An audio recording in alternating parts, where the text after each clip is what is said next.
First thing I want to talk about is, I went 2 weeks ago. I went to Riverdale, California, in the Fresno Valley, to the almond groves, to see the bees there. And this was the first time that Blake has done it. I don't know, have y'all ever watched his YouTube videos? He's got some great YouTube videos, and he does a weekly, it wouldn't be a podcast, a video and everything that you can watch. And so he's with the Desert Free Country. And he his background is he was a youth beekeeper that won a hive when he was 12 years old. And he said, I didn't really want to be a beekeeper when I was 12 years old, but I'm not going to turn down something that's free. So he went ahead and got the beehive, and then he got excited about it. He started reading about them and got excited. Somebody called his dad and said, we've got a swarm downtown. Do you want to come catch it? And he was like, yeah, I get my bees like 2 weeks earlier. He said it was a total disaster. It was like downtown Houston. He's there with a bucket and a stick trying to catch these bees. Bees are just going everywhere. There's just people everywhere. The cops ended up coming. It was not a good experience for him. But now he owns 6 businesses related to bees. He has 10,000 hives himself that he sends all over the nation pollinating. And then he's also a broker and takes care of 60,000 other hives that are there in Fresno Valley. That's crazy. And he's got so much equipment. Of course, if you figure out, doing the almonds are the most expensive or the most profitable for a beekeeper. They're paying $225 a hive. You do the math, the kid's doing pretty good at 32 years old. Yeah. So, but he's got his own trucks and everything, and so yeah, it's big business for him. But what we did was, you go there and you just spend a day with him. We drove all over Fresno Valley, from east side to west side of the valley, going into the groves and looking at the bees and looking at his area where he stages some of them.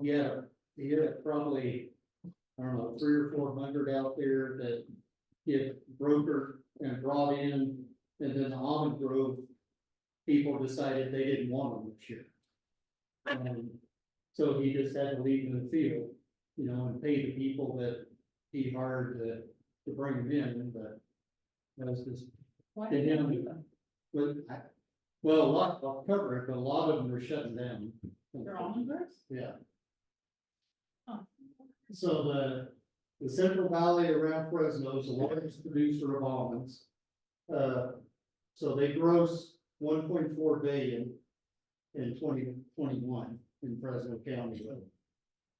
25% of the almond production for California, and like I say, it's the highest paid pollination crop. They'll send them to other groves, but they don't pay here as well as the almonds. So about 10 years ago, China and India started advertising that almonds are healthy, good for you, a good snack. And so this started a growing frenzy of the almond groves. So of course that was great for the beekeepers. An acre of almond trees will produce 200 to 300 pounds of almonds if you don't have bees on. With bees, it'll do 2,000 to 3,000 pounds of almonds. So the almond growers pretty much have to bring in bees. And there's, enough of them that they just can't afford to do it themselves. Plus, once the flowers drop off, there's not a lot of other food around there for the bees. And that's why the beekeepers move them out so quick. When you're bringing in bees, it has to be a minimum of 6 frames in the hive. And they count top and bottom as one, basically.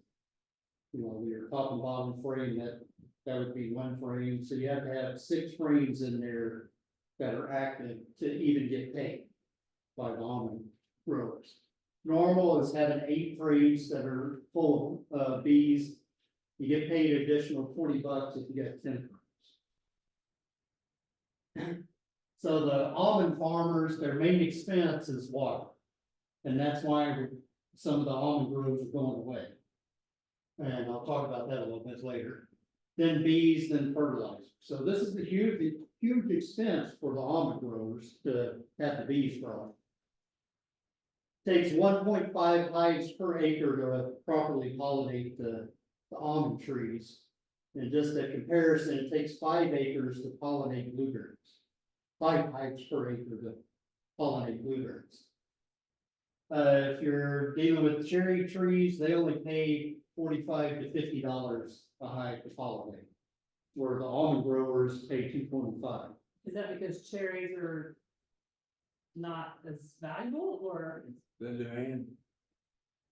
Yeah, I'm not sure how they gauge all that. If they get people to come for $50, then they pay $50. Yeah, supply and demand. Now they're creating a self-pollinating almond. They don't have the taste down quite as good as a pollinated almond. But even when they say they're self-pollinating, it still requires a half a hive per acre. That means that they don't need to have a different variety of tree, but they still have to have the bee on the blossom. Yeah. So yeah, they're working hard to eliminate the bees, but at this point they can't do it. And what they'll do when you look at the groves, you'll see the trees are in different stages. They'll put different types of almond trees in there. So there's always something blooming during that season. There's a SGMA, the Sustainable Groundwater Management Act in California. And it's a 20-year plan to restore the groundwater. Now, California will not allow them to build any more reservoirs because it messes up whatever fish are in the streams and all that. So they're not allowed to build reservoirs. That's why their rainwater just goes away. They're not capturing the rainwater. And so with this SGMA plan, they're eliminating 1 million acres of farmland each year to save the water for people. But then the people don't have food. Yeah. So yeah, not sure how they thought their long-term plan, but so driving around, it was really sad because there's just acres and acres of almond groves that are just dead because they can't water. And farmers have just walked away because as soon as they lose the water rights, they just have to let the land go and let the almonds die. Now this is one that was in bloom, and you can see it just looks like it's snowing. It smells good, and it was a fun tour. Moving the bees, or you can put 408 hives on a semi truck.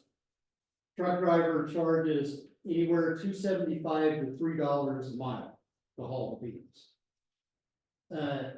Driver needs to determine the route where they're maintaining at least 40 miles an hour. So they don't want to go through cities. And this is because when they're moving them and it's hot, they can't stop for over 30 minutes or the bees will die. So basically, if they get stopped, have a flat tire, most of them know to call the fire department. They'll spray water on them while they're fixing the tire if they're going to be down for more than 30 minutes. We talked about, some people in the tour, we had about 15 people in the tour. They were saying, what about refrigerated trucks? And about 1% of the beekeepers use refrigerated trucks, but the reliability of the refrigeration is so bad that they've lost more hives than it pays to rent those trucks. Timing's critical. There's normally 2 weeks of heavy pollen, then it switches to nectar for a very short period of time. So the almond grove farmer allows 14 days to get all, we're talking this guy's moving 60,000 hives, 2 boxes deep.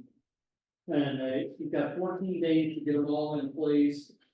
And then once mid-March hits, you've got 14 days to get them out.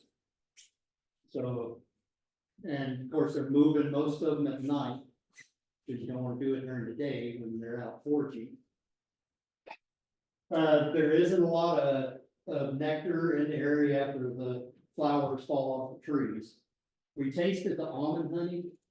That is the worst tasting stuff I've ever had. It is so nasty. And just like 15 minutes of just a gross aftertaste after you eat it. And so he said, you know, you never sell the almond. That they just let the bees eat the almond, because it is gross. So that's 147 truckloads of bees he's managing. Does he have that many trucks that he No, manages? or no, does he has to hire. pick up the trip, or what? He's gotta hire A fleet of trucks? a fleet of trucks. Trips. Yeah. Yeah. And what he does is, you know, he's based in Texas. And like with the 10,000 hives that he pollinates all over the nation with, he'll overwinter those up in, Twin Falls, Idaho. There's a big storage facility that you can overwinter. Most potato salad. What's that? Potato salad. Oh, really? So, yeah, this big shed, they're putting them in, it's climate controlled, they measure the, what is it, CO2 that the bees are breathing out. And so they're putting in oxygen to keep that controlled, because they have so many of them in there. And, so they keep it at 40 degrees, and during that time, the bees only eat 12 pounds of honey versus the, 80 to 100 pounds that they eat here trying to overwinter. So saves them on that, and the loss rate right now at the storage facility is just 10% over the winter, which is pretty awesome. But they're kept it, they cluster and everything, and but that's why they keep it 40 degrees. And the other reason he does it is storing the bees in Idaho makes it easier for him to move them to California. Because when you hit the border of California, you've got the fruit inspection, right? Anybody that's driven a car through there. I've got a story about carrying my dead father-in-law in the back of my pickup truck, going through that. So that was one experience. So they lose 10% of the bees when they're wintering in those ships. Yeah, So that's 1,000 hives. yeah, it's a lot. But yeah, that's better than, like I say, we lose 40–50%. Sure. But so if you bring bees straight from Texas to California, they're worried about the fire ants. And so they don't want you importing fire ants into California. And so he said what they'll do is with, your truck stacked up here, they'll look under each pallet. If they find any dirt, then the truck driver has to stay there for 6 hours while they send that dirt off to see if there's any trace of fire DNA in it.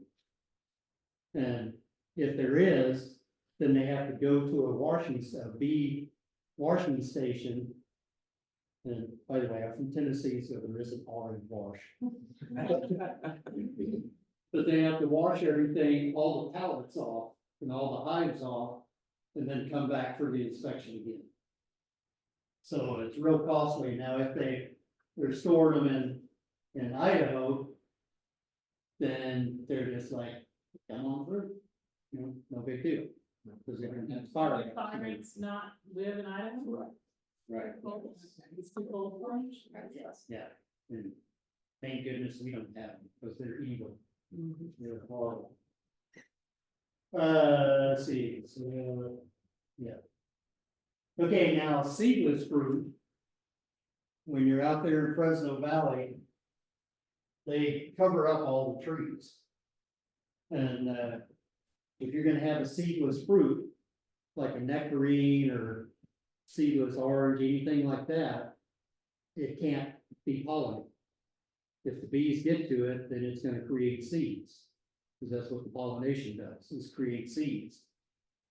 So when I first went out there, I thought this is like a nursery going way overboard or something, covering up all their trees to keep the birds out, but no, it's to keep the bees out. And Halo, the little, yeah, well, nectarines or whatever you call them, they sued the beekeepers because they were getting seeds in their little Halo oranges. And, so we went to court, and luckily the judge decided beekeepers can't control where their bees go. And they lost the lawsuit and have to cover their trees if they want to keep their bees out. Okay, any questions on that?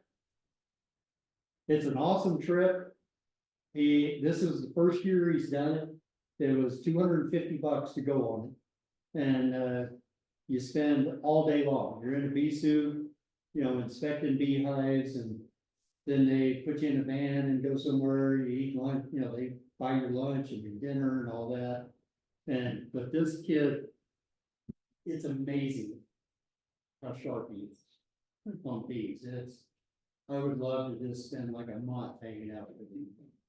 But yeah, it's pretty incredible.